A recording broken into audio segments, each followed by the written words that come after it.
بنانا چاہتے ہیں بچوں کو وہ کیا ہوتا ہے ان کا مقصد یہ نہیں ہوتا کہ آپ کو اقبال جیسے شاعر پیدا کر کے دیں گے، آئنسٹائن جیسے سائنسدان پیدا کر کے دیں گے، یا بہت ہی پروڈکٹیو قسم کے آپ کو بڑے بڑے سکولر، عظیم سکولر پیدا کر کے دیں گے، نہیں، یہ سب اپنے اپنے کاروبار چمکانے کے لیے آئے ہوتے ہیں، اور یہ سب کے سب آپ لوگوں کے والدین کا، ہمارے والدین کا خون چوسنے کے لیے پیدا ہوئے ہوتے ہیں، اور وہ والدین جو کہ اپنے خون پسینے کی کمائی سے اپنے بچوں کو ان اداروں میں، ان فیکٹری مالکان کے حوالے کرتے ہیں کہ ہمارا بچہ ایک عظیم انسان بنے گا، بڑا ہو کے کچھ بڑا خواب دیکھے گا اور اس دنیا کے لیے کوئی ایسا پروڈکٹیو کام کرے گا کہ دنیا اس کو یاد رکھے گی۔ وہ بچہ آخر میں ان بچوں والدین کو کیا دے کے جاتا ہے؟ ایک لیٹر دے کے جاتا ہے، اور اس لیٹر میں دکھ بھری داستان اپنی بیان کر کے جاتا ہے، اور وہ یہ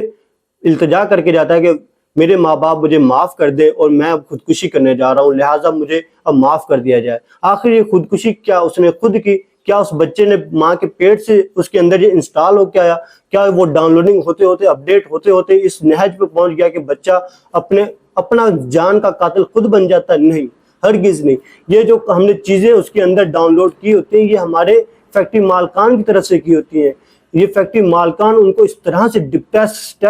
سٹریس دلواتے ہیں کہ گویا آپ صرف اس زمین پہ ڈاکٹر بننے کے لیے آئے ہیں۔ اگر آپ ڈاکٹر نہیں ہیں تو آپ اس دنیا سے زمین پہ نکمے ترین انسان ہیں۔ اگر آپ انجینئر ہیں تو صرف آپ انجینئر بننے کے لیے آئے ہیں، اور اگر آپ کے اندر کوئی اور سکل ہے تو آپ گویا اس سرزمین پہ اپنے باپ کے لیے باعث شرمندگی ہیں۔ آپ اس زمین پہ باعث لوگوں کے لیے، بچوں کے لیے آپ ایک ایسے عبرت کا نشان ہے کہ لوگ آپ سے عبرت حاصل کریں کہ یہ ایک نکمہ ترین انسان ہے، یہ فیل ہو گیا، اس کے پاس تو علم نہیں۔ یہ مجھے بتائیں کہ ایک کاغذ کا ٹکڑا یہ کیسا امتحان ہے کہ سال بھر بچوں کو کتابیں رٹائی جائیں، اور صرف ایک کاغذ کا ٹکڑا بعد میں بچے کا یہ ڈیسائیڈ کرے گا کہ وہ بچہ آیا کہ اس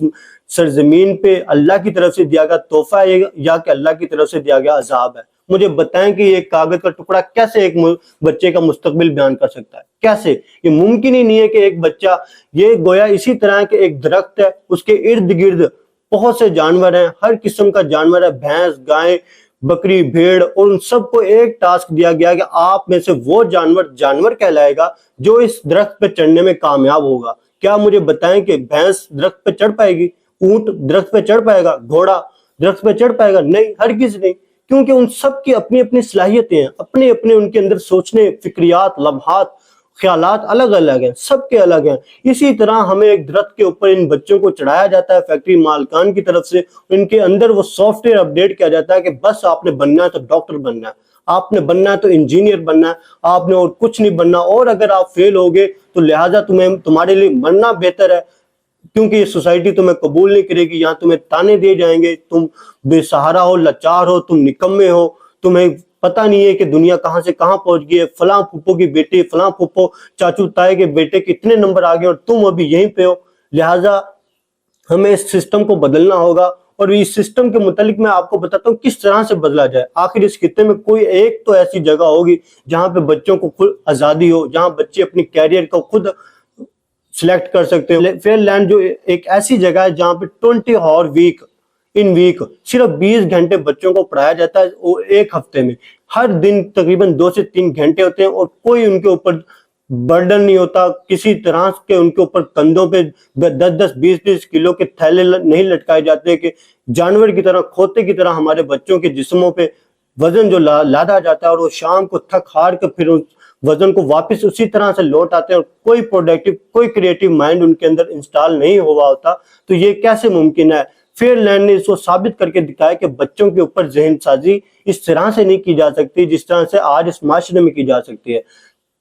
فیئر لینڈ میں کوئی بھی جو بھی سکول کھلتا ہے، اور وہ سکول اگر کسی پیرنٹ سے فیس ریچارج کرتا ہے، فیس لیتا ہے، تو اس سکول کو بند کر دیا جاتا ہے۔ جی، یہ میں اپنے پاکستانی معاشرے کی بات نہیں کر رہا ہوں، یہ فیئر لینڈ کی بات کر رہا ہوں۔ ہمارے ہاں دیکھ لیں گلی گلی، کوچے کوچے پہ خون چوسنے والی یہ کمپنیاں بن گئی ہیں، اور اس طرح سے بچوں اور والدین کا خون چوس رہی ہیں۔ گویا والدین بھی پریشان ہیں، بچے بھی پریشان ہیں، والدین اپنی ہر چیز قربان کرتے ہیں، اور بچہ اینڈ پہ آ کے اپنی جان قربان کر جاتا ہے، اور یہ خط لکھ جاتا ہے کہ لہٰذا مجھے معاف کر دیجیے گا کہ میں آپ لوگوں کے خون پسینے کی کمائی کو ایک اچھے سے پے نہیں کر پائے۔ بعد ان کے ریگولر ایگزام ہوتے ہیں، ریگولر روزانہ کی بیس پہ ایگزام ہوتے ہیں، اور سب سے جو اچھی بات یہ ہے کہ ان ایگزام کے رزلٹ کو پبلکلی نہیں بیان کیا جاتا، بچوں کے درمیان بیٹھ کے ان کو اناؤنس نہیں کیا جاتا کہ دیکھو یہ بچہ جو ہے فلاں بچے نے پہلی پوزیشن حاصل کی ہے، یہ بچے نے دوسری، اور یہ سامنے بچہ بیٹھا ہے اس نے تیسری پوزیشن حاصل کی ہے، اور یہ 3 بچے اللہ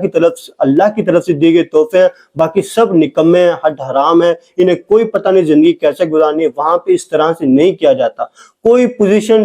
نہیں وہاں پہ ہولڈ کی جاتی کہ 3 پوزیشن ہے اور فلاں اس نے ٹاپ کر لیا، اس نے یہ کر لیا۔ اس طرح کی فیئر لینڈ میں کوئی نہیں، تمام بچوں کا صرف ایک ہی گروپ ہوتا ہے، ایک ہی سکول ہوتا ہے، ان میں کوئی ان کے اندر وہ رینکنگ نہیں بنائی جاتی کہ یہ بچے بہت زیادہ ذہین ہیں لہٰذا ان کو ایک کلاس میں رکھا جائے، اور یہ بچے بہت زیادہ ذرا لاپرواہ ہیں، ڈل ہیں، ان کا ذہن کام نہیں کرتا، ان کو دوسری کیٹیگری میں رکھا جائے، ان کو بی کیٹیگری میں رکھا جائے۔ اس طرح سے فیئر لینڈ میں نہیں ہوتا۔ فیئر لینڈ میں ہر بچہ صرف ایک ہی قسم کے استاذہ سے پڑھے گا، اور ہر بچہ ایک ہی قسم کے سسٹم اور ایک ہی قسم کے انوائرمنٹ سے تعلیم حاصل کرے گا، جن سے ان کے اندر بہت سی اچھی پوزیٹیوٹی پیدا ہوتی ہے، اور بچوں کو ایک دوسرے سے ڈیگریڈ نہیں کیا جاتا کہ ادھر آؤ تمہارے تو نمبر اتنے کم ہیں، اور وہ دیکھو فلاں بچے اگر ٹاپ کر گیا تم کیا کرتے رہے ہو، تمہارے اوپر میں نے اپنی ساری زندگی وقف کر دی، اور وہ بھی تو فلانا بھی بچہ، فلاں کا بچہ، اس نے ٹاپ کر لیا، تم کیوں نہیں کر پائے، تم بھی تو اسی اسکول میں پڑھ رہے ہو۔ اس طرح سے وہاں پہ نہ تو پیرنٹس کو اجازت دی جاتی ہے اپنے بچے کو ڈیگریڈ کرنے کی، اور نہ ہی فیکٹری مالکان کی طرف سے یہ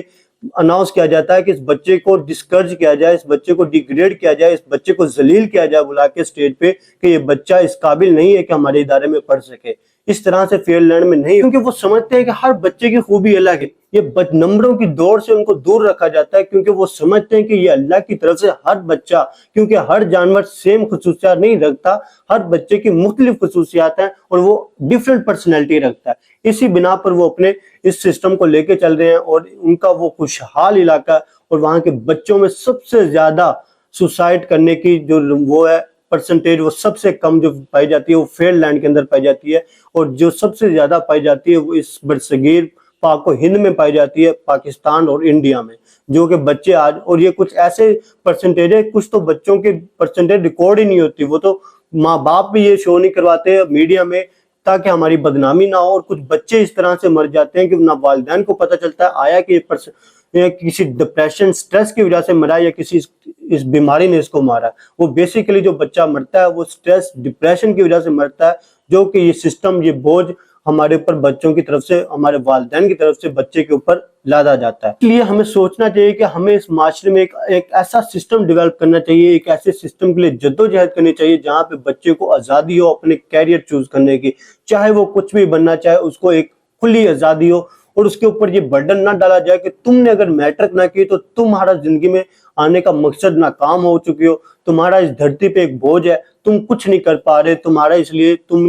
اس سے بہتر ہے کہ تم مر جاؤ اس دھرتی پہ بوجھ بننے کی بجائے۔ لہٰذا ہمیں اس مائنڈ سیٹ کو بدلنا ہوگا، اور ہمیں فیئر لینڈ جیسے اڈاپٹ کرنا ہوگا۔ اور ایک مسلمان کا بچہ کیسے ڈپریشن ہو سکتا ہے؟ جس کے پاس اللہ اور اس کے رسول کی شریعت ہو، جس کے پاس اللہ اور اس کے رسول جیسی محبت ہو، پھر بھی وہ سٹریس ڈپریشن کا شکار ہو جائے، یہ ممکن نہیں ہے۔ اس لیے میں اللہ تعالیٰ سے دعا گو ہوں کہ اللہ اس نظام سسٹم کو بدل دے، اس تعلیمی نظام کو ہمارے کو بدل دے، جو یہ فیکٹری مالکان آج ہمارے بچوں کے قاتل بنے ہوئے ہیں، جو ہمارے بچوں کا خون چوس رہے ہیں، یا اللہ ان فیکٹری مالکان کو عبرت کا نشان بنا دے، اور ان کو ہوش کے ناخن لینے کی توفیق عطا کرے کہ یہ اپنے سسٹم کو بدل سکیں، اور اپنے سسٹم میں ایک ایسا سسٹم بنا سکیں کہ جہاں بچے بڑے بڑے عظیم اسکالر پیدا ہوں، فلاسفر پیدا ہوں، بڑے بڑے شاعر پیدا ہوں، بڑے بڑے عظیم داستان بیان کرنے والے لوگ پیدا ہوں۔ میں اللہ سے دعا گوں کہ اللہ ہم سب کا نگہبان ہو، اور ہمیں بھی اس طرح کی پروڈکٹیوٹی زندگی گزارنے کی توفیق عطا کرے۔ آمین ثم آمین۔ جزاکم اللہ خیر الرازقین۔